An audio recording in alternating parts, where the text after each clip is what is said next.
All right, we're rolling. Satya, what are you looking forward to the most about our upcoming trip to Sweden? Because Functional Bodybuilding is going with a gang to Sweden for a work trip and pleasure trip. So what are you looking forward to? Lifting on the Aleco platforms in their training hall is such a pleasure. And naturally, the breakfast buffet. Winning. Yeah, that's dope. That was a highlight of our trip last time. So much protein. Yeah. Those European and Swedish hotel breakfasts they're excellent. I was thinking about it this morning because I was like thinking about how disappointed a European person would be in like the American breakfast buffet situation. Oh God, yeah. Oh gosh, yeah. So disappointed. We got there on the first day. I was like, oh man, I don't know what breakfast is going to be like. And we show up and there were like 20 different protein options. Oh, like so literally, there and were like really high quality. 5 different fish, 5 different meats, like 4 different types of yogurts, like all these different egg options. Yeah, freshly baked bread, like just the whole deal. So good. I don't even think I was on that bread life a year ago. So this is going to be, or 2 years ago. Everything's changed. Yeah. Were you deep in the carnivore? I might have been just coming out of it. I'm not sure. I don't think I was. Either way, this is going to be a fun experience. Totally. Yeah, I'm looking forward to the food for sure. I'm looking forward to slightly warmer weather and those long days. I mean, I was looking at the time schedule. It's like sunrise is at 5, sunset's at like 9 already. So we're going to get lots of daylight. It's not going to be super warm, but it's going to be nice. Also, just shout out to like everyone who's like around the Aleco business because they have all just been the coolest people. I've enjoyed everyone I've met who works for that company. Yeah. Yeah. Great people. So we get to spend a lot of time with them and we'll be in Stockholm. Actually, this podcast will come out probably after we're there. Yeah. So too late to send your recommendations, but for next time. Yeah, for next time. Yeah. We love you. Yeah. All right, let's jump into the hottest topic in the fitness industry right now is hybrid athlete. Ooh. And I guess we can just talk about what is a hybrid athlete. What is a hybrid athlete? What's a hybrid athlete? And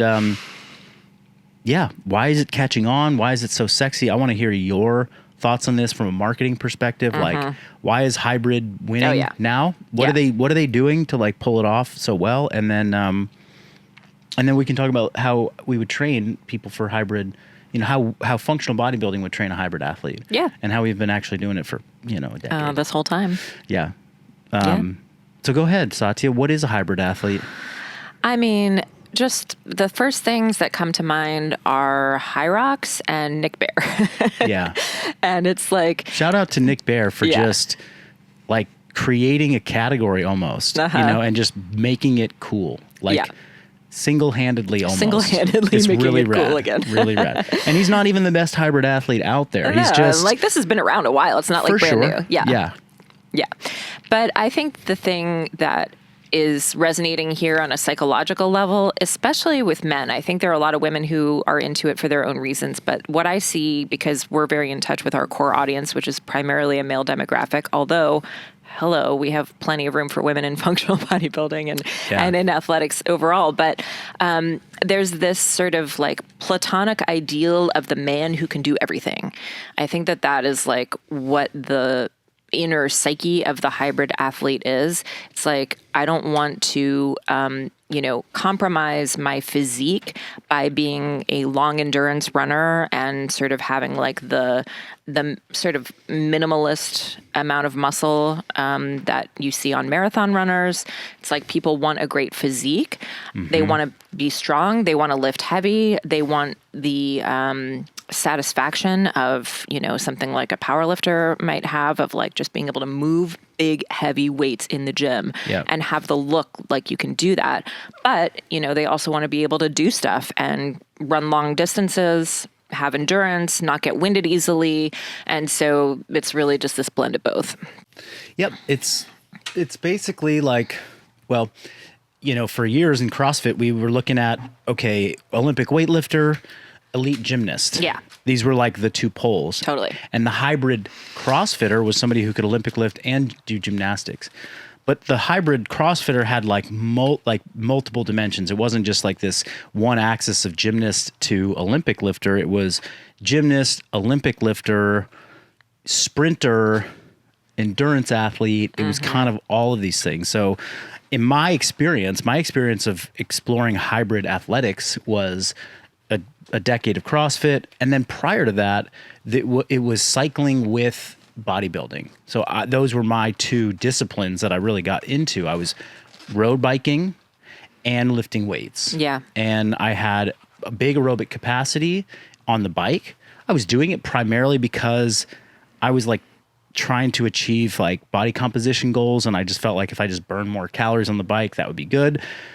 The byproduct was I got pretty decent at cycling, and I could go for hours and climb climb Mount Tam a bunch of times. And I could also go to the gym and squat 350, and lift weights and bodybuild. Yeah. And now the hybrid athlete, people look at it as I do physique training, strength training, and specifically running. That's how it's being kind of, I think, labeled and modeled is I'm a distance runner and I'm also a bodybuilder or strength athlete. And if you look at the polls of that, the best runners in the world, let's say you take the marathon runner who can, run a 2-hour marathon, that body composition versus a Chris Bumstead, who's like the Olympia physique, classic physique champion. Sure. And you sort of like merge those two bodies together, you get Nick Bare, right? Like C-Bomb is 270 when he competes, and then, the marathon champ is like 130 pounds. So what's kind of in the middle of that? A 200-pound athlete who can run a 3-hour marathon and who can lift weights, strong, big weights, but isn't going to win isn't going to win the Olympia, could probably get onto a stage and compete in something. And so that hybrid concept, it's been around for a long time. Yeah, we saw this in the 2017 CrossFit Games. I was just thinking about the 7K trail run right into the deadlift ladder. That's right. Yeah. So I think if you pull back from where the definition sits today, which is this run culture and this bodybuilding culture colliding, it's not bodybuilding and running. It is different poles of energy system training. Yes. And that's where it can just be like, well, I could be a hybrid of anything. Yeah. I could be a hybrid jiu-jitsu athlete and powerlifter. Yeah. Right? Those are two poles in a sense, and they demand different energy systems and they demand different skills. So the skills of the sport that you choose to be hybrid in, those are going to take time. Running is a skill, cycling is a skill, bodybuilding is a skill. But being hybrid means using energy systems in your body that are unique. And those are not skills per se. Like you don't have to learn how to like your body doesn't have to develop a new system for doing aerobic metabolism and anaerobic metabolism. It has those built in. You just have to train them into higher levels of capacity, like higher on the scale of elite, like from beginner to elite. So if you step into a run club for the first time and you've never run, you have a lot of things that you're trying to learn there. You're not only going to learn the skill of running, so good foot striking and mechanics, but once you learn good enough skills and technique, then you have to learn pacing. And pacing is basically learning to build and control your aerobic system. How do I run at an aerobic pace? Where is my threshold? Okay, most of my training is going to happen at this aerobic pace, and that's how I'm going to get better at running and more efficient. I still have to keep working on my skill. If you step into a gym for the first time and you've never done weight training, that we've modeled and we've talked about at length on this podcast, but you got to learn the technique of bench pressing. Then you got to do the reps, and you got to start building muscle. Well, building muscle and the contractions, that is a different energy system. That's not aerobic capacity work. That's not cardio. That's strength training, which is at the cellular level, it's your creatine phosphate and your anaerobic metabolism that's working. So you have to become really good at that. And those two things, historically, if you go far enough back, from a training perspective, was always like, if you want to be good at one thing, you can't really do the other thing because it's going to interfere. And the same thing is true today. But the definition of this has been redefined. I mean, we've redefined the definition of good at something. Because now, if Chris Bumstead, was a great marathon runner, no way he's able to maintain that level of muscle mass to win the Olympia. He has to be hyper specialized, and he just does enough cardio to maintain to get his body composition, keep his heart healthy enough while he's trying to become the best in the world at something. Same thing probably on the marathon side. The marathon runner is elite at aerobic metabolism. Yeah. And they maybe do some resistance training, but surely not as much as CBum. And if they did as much as CBum, God knows they wouldn't be able to carry that much muscle mass and run those types of paces. But it's just because it's not like a 100-year-old method of hybrid training. We don't have 100 years of evolution of that as like kind of a sport or a discipline, a multidisciplinary approach to fitness for people to say, oh, this is what's possible and this is how you do it. It's like, it's kind of this new frontier of like, whoa, this person just ran a 2:45 marathon, which is incredibly elite, and they just deadlifted 500 pounds and went into a bodybuilding show. Holy smokes. Yeah. And it actually, like, it just clicked the other day where I was like, whoa. Like, I was listening to a podcast of a very, like, accomplished bodybuilding coach, strength coach, who was interviewing a very, very good hybrid athlete who's a great runner and also a great strength athlete and has a great body composition. And it was like, it was like the questions and the discovery on the part of the bodybuilding coach was sort of like, oh, I didn't know all these things were possible. Like, it was just like, it's like a new frontier for people. They're just like, oh, this is so wild and new.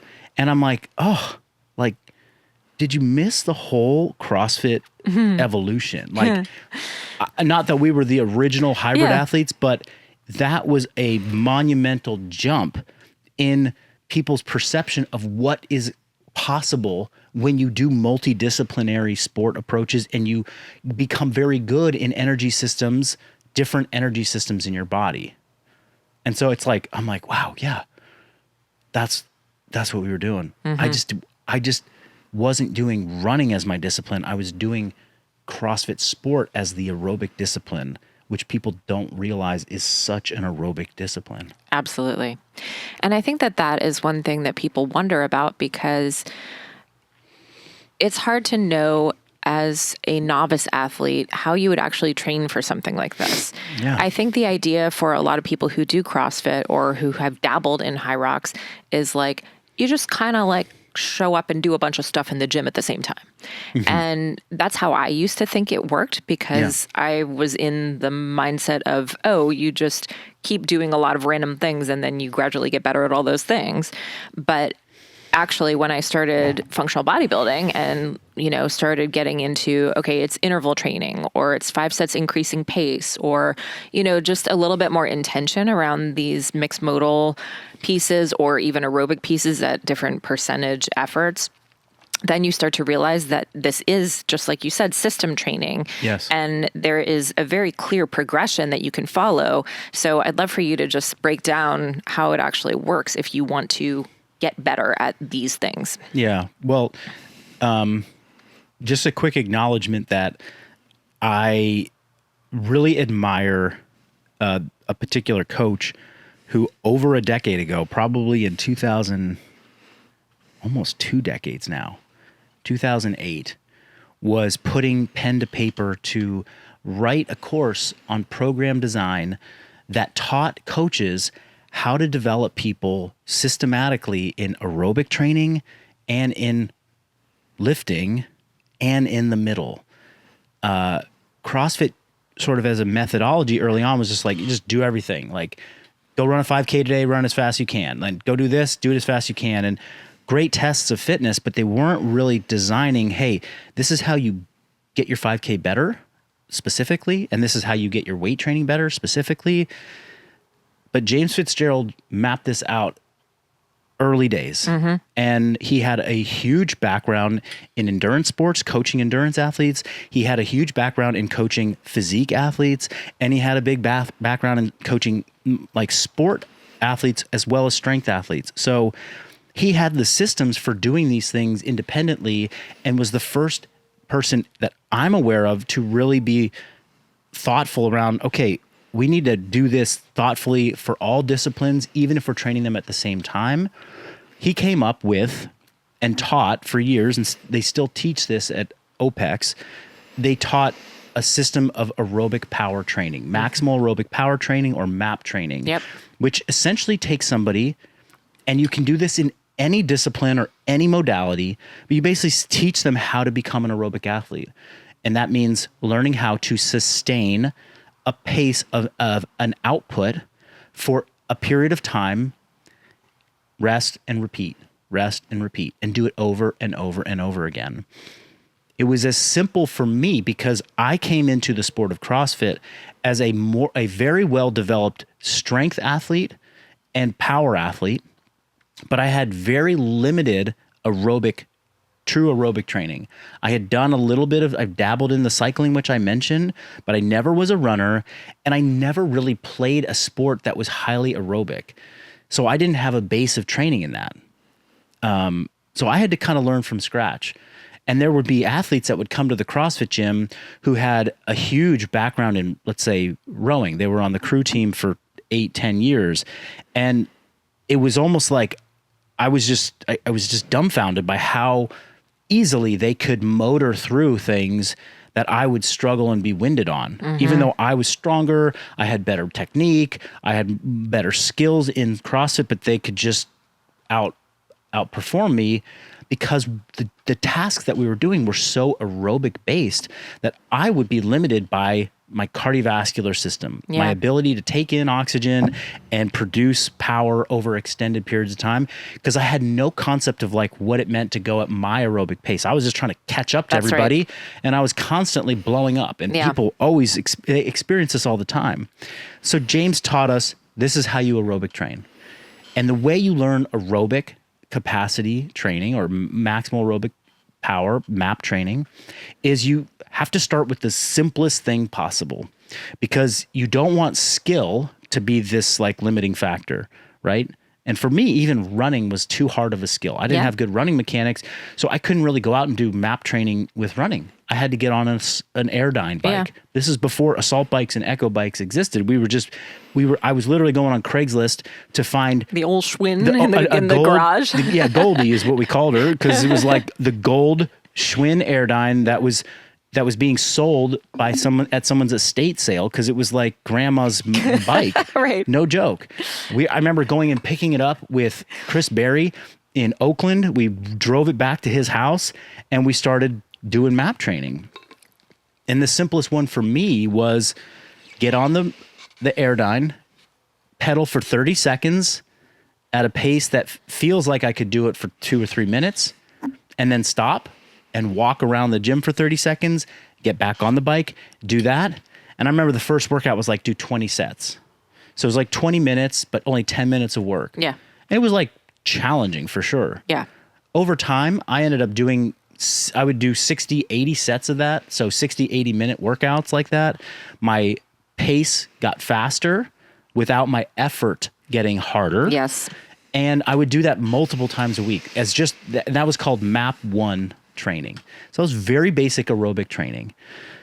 Now, eventually you want to learn how to do that with running. Okay. So you can do that with running. You could do that with rowing skill. You could do that with kettlebell swings and double unders. You could do that with box jump, step down, and lunges. You could do it with other exercises. And eventually we started to take MAP training and do it with CrossFit movements once we had learned some basic fundamentals of pacing. On the other end of the spectrum of MAP training was the zone 1 or like zone 2, zone 1 work, which was, pick a pace that you could go for an hour and do 30-minute blocks. And that was like another way to learn how to do something long and sustainable. I do that on the bike 4 to 5 days a week, putting in an hour on the assault bike or the Airdyne, and that was, or rowing, simple rowing, very slow paced, building this aerobic base, becoming an aerobic athlete while also lifting weights. So that was hybrid training, and it is still hybrid training. People are doing that with running as their skill, and that's what's being defined as hybrid training, but building an aerobic, like building up your aerobic energy system through thoughtful progressions and pacing, that is how you do that in a smart, intelligent way, and you can do it with any discipline. And the game of CrossFit was to do the aerobic stuff, get really good at aerobic training. Rather than thinking like, could you run a marathon in, a good time? The CrossFit athlete was like, can I do, a 10K row in a good time? Could I do a 5K row? Because the time domains were in that 10 to 30 minute range of workouts. So we wanted to be excellent there. Mm-hmm. But eventually they started introducing marathon rows and very long trail runs. So you had to have that ability. You also had to have the ability to do aerobic work that involved weights and involved Olympic lifts and gymnastics. So this is where it became very difficult for people to even comprehend. Think about running a marathon. If you've ran a marathon or a 5K or something in like a distance where you're like, this is kind of a slog. Imagine doing that kind of effort, but instead of running, you're doing power cleans, muscle ups, climbing a rope, pushing a big old, flipping a tire, all the things. Yeah. That's how the best of the best in the world felt when they were doing all the Metcons. It was like high effort, but sustainable, and doing very high level skills that required tremendous strength. Yeah. And so that was like hybrid athlete training from the very beginning of, Marcus, get on this Airdyne for 30 seconds. And your only goal is to not blow up. Like, you just got to stay at a good, solid pace. And in between those two poles of aerobic training, the MAP 1, 30 seconds on, 30 seconds off, and the 30 minutes of continuous slow work, there were lots of different intervals that we played with. There were 60 seconds on, 60 seconds off.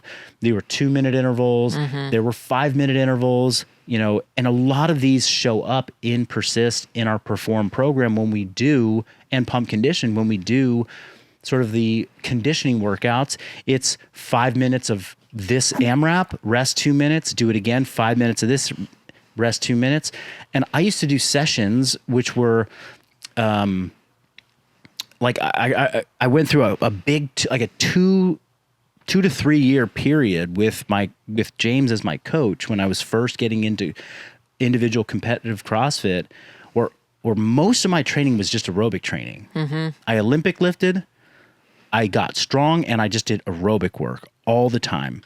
And I would have these Saturday workouts where I would come to the gym, and it would be a 10-minute AMRAP of, let's say, wall balls, pull-ups, and double unders. And it would be like 10 reps, and 50 reps. And I would just go 10 minutes. I'd take a 3-minute rest, and then I would run 10 minutes in the neighborhood, come back, rest 3 minutes. I would do another AMRAP of 10 minutes, different movements, deadlift, box jump, handstand push-up. Simple stuff for me at the time, lower weights, moderate reps, 10 minutes constantly moving, rest 3 minutes, go for another 10-minute run, come back, do another 10 minutes. I would do 90 minutes of work with these short rests in between. The workout took me 2 hours, and I was doing those like constantly. So it's like marathon or half marathon time domains, but it was looking like CrossFit. And so there's no way I was pushing at max intensity. I wasn't getting as many reps as possible. Yeah. I was approaching it like, and this is why we prescribe AMRAP at 80% or 70%. It's like, you're basically just doing this concept of continuous sustained movement for a period of time that at your pace. And the way you get good at aerobic capacity work is understanding what your pace is that is just below your threshold that you can sustain, and staying there, not pushing into the pain cave. And if you listen closely to how every elite athlete in aerobic sports or endurance sports trains, they will say something like that. And, you know, like I just recently heard a podcast with Lance Armstrong basically reviewing his history of like peak years of Tour de France and what his training was like. And it was like so many hours on the bike, but he's like 95% of the time it was always submaximal and just like at that pace that was just comfortable. And that's how we built this massive, massive base to then go out and perform at these like super high levels. Yeah.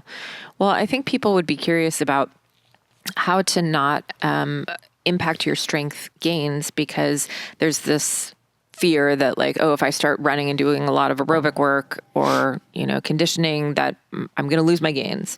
And people want to be pushing strength maximally at the same time as that. So would there be anything different that you would do in the strength training? There's actually nothing I would do differently in this strength training, because you need to keep doing the same things in strength training to get strong, which is pushing close to failure or pushing yourself at, you know, close to maximal effort, whether you're doing small rep ranges to try and increase peak strength, or if you're doing bodybuilding sets in the, you know, 8 to 12 rep range, you need that. For most people, they think like, oh man, like if I have a hard lift session, like I'm really fatigued, like my brain is fatigued or something like that. The nervous system fatigue and the fatigue that you get from like a hard strength training workout, people have experienced when you do aerobic training incorrectly and you push it too hard, the fatigue is much more dramatic. Yeah. And that is why I think so many people got burned out in the sport, like the CrossFit sport, is that they didn't actually know how to pace aerobically. They were doing high threshold anaerobic stuff all the time, and it was just crushing their nervous system. They were pushing too close to their threshold frequently. You have to really be mindful to like pace your aerobic work correctly and learn that, so that it doesn't negatively impact your strength work that you have to do. Yeah. And that's why people will like lose strength when they're doing more cardio, not because the cardio like in and of itself is sucking away your strength. It's because you're fatiguing yourself so much that your strength training is suffering and you're not able to push as hard. And when your body doesn't get the same stimulus, let's say you can back squat 400 pounds, but you're fatigued from your running, so you're only doing sets of 300 and they feel so hard. Your body's just now adapting to 300 being your new max, and that might mean muscle atrophy, that might mean overall strength depletion. So this is where, like, you know, if you wanted to do it optimally, you would space these types of workouts out dramatically. You would do running 6-7 hours, you know, apart from lifting. You would eat your meals properly and you would time them so that you could fully recover to the best of your ability from the aerobic work, so that you could go and give the same strength effort later that you're used to doing in the absence of this hybrid training stuff. It became really complex, and it just became like who had the most time and could, like, you know, vary their schedule. And it was like the, you know, athletes like Matt Fraser who like really took it to a whole new level. He was the best Olympic lifter amongst us, and then he soon became the best aerobic athlete amongst us. He could run better than everyone, and it was like, well, there it is. Like, that's the guy that's going to win, because he can do the two poles better than anybody else. Yeah, he wins the race, and he wins the clean and jerk. It's like, damn. Yeah, and then he wins the sprints, like in the middle. So, you know, that was, and the reason he was able to do that well is because he trained smart.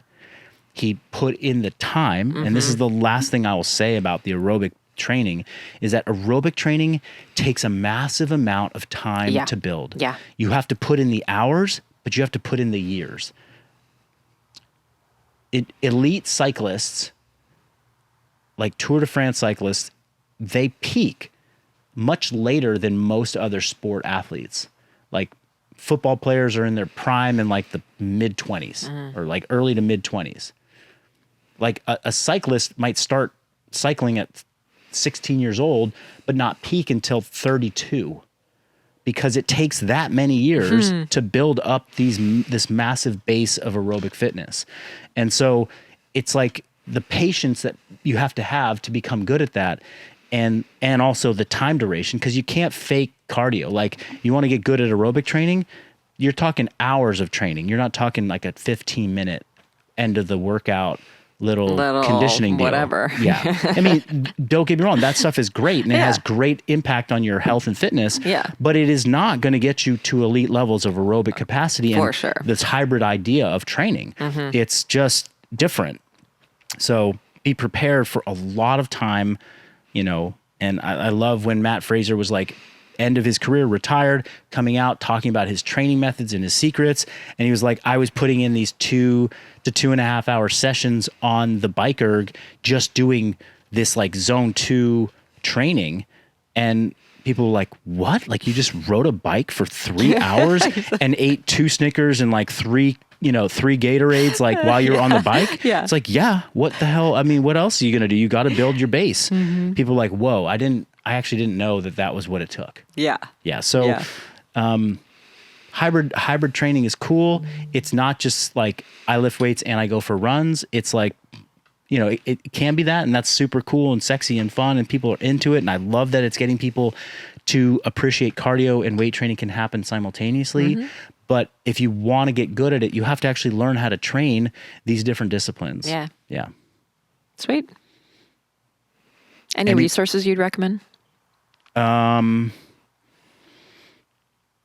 mean, if you're into like, if you're into running, I'm trying to think if I can think of like a good book on. I have to maybe think about that and maybe drop a resource out there for people. But there's some really great, you know, running methods and progressions that are out there that are like based on heart rate and like looking at zone 2 training. And, you know, it's like you go out and you're like, I want to run fast, so I'm going to try and push my pace. Yeah. It's like, well, you need to find a pace that you can hold like a 130 heart rate, and then you just run at that. Yeah. And never go faster than that. Yeah. And you'll be surprised and shocked that if you do that for a year or 2 years, suddenly your 9-minute mile pace at 130 beats per minute suddenly turns into a 7-minute mile pace, and your heart rate's the same.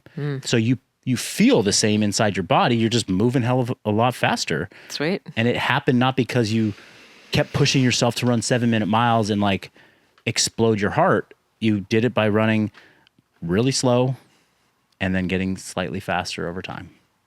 Excellent. Yeah.